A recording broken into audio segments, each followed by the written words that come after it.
ఒకప్పుడు హిరణ్యకశిపుడు ఏం చేశాడంటే ఈ పిల్లవాడు ఏం చేసినా చచ్చిపోవట్లేదని బెంగపెట్టుకున్నాడు. ఏం చేసినా పిల్లవాడు బతకడేమో అని బెంగపెట్టుకుంటాడు తండ్రి ఎక్కడైనా.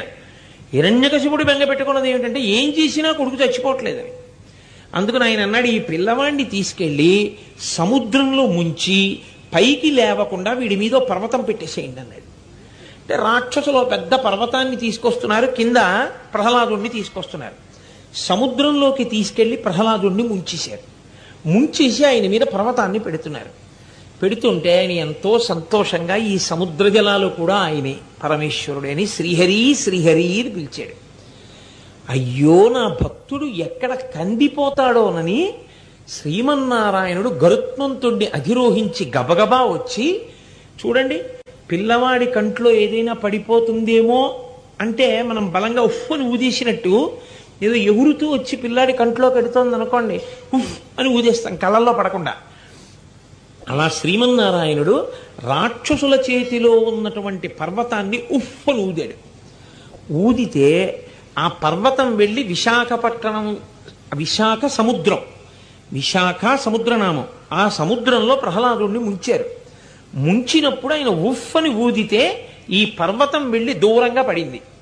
ఈ పర్వతం వెళ్ళి దూరంగా ఎక్కడ పడిందో ఆ పర్వతం ఆకాశంలోంచి చూస్తే సింహంలా కనబడుతుంది. శ్రీ మహావిష్ణువు యొక్క నోటి ఊపిరి చేత కొట్టబడి దూరంగా వెళ్ళి పడింది కాబట్టి దానికి సింహశైలము అని పేరు. ఆకాశంలోంచి చూస్తే సింహం ముఖంలా కనపడుతుంది కాబట్టి అచలము అంటే కొండ, సింహాచలము అంటే సింహము వంటి కొండ. అది ప్రహ్లాదుణ్ణి ముంచుతున్నప్పుడు శ్రీమన్నారాయణుడు ఊది దూరంగా పడేసిన కొండ. విశాఖ సముద్రము, సముద్రంలో నొక్కి పెట్టిన పిల్లవాణ్ణి ఆయన పైకి ఎత్తాడు.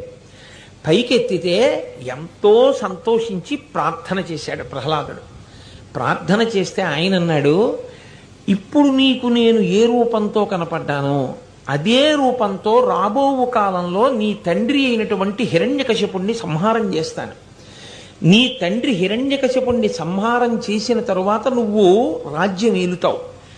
నువ్వు హాయిగా కొడుకుల్ని మనవల్ని చూసిన తరువాత వానప్రస్థానికి వచ్చినప్పుడు సింహాచల క్షేత్రానికి వచ్చి నా దగ్గర ఉండి ప్రతిరోజు నన్ను సేవిస్తుండు. అప్పటి వరకు నేను సింహాచలంలో ఒక పుట్టలో ఇలాగే ఉంటానని సింహాచల క్షేత్రమునందు వరాహ నరసింహ స్వరూపంగా శ్రీమన్నారాయణుడు స్వయంభూగా ఆవిర్భవించాడు.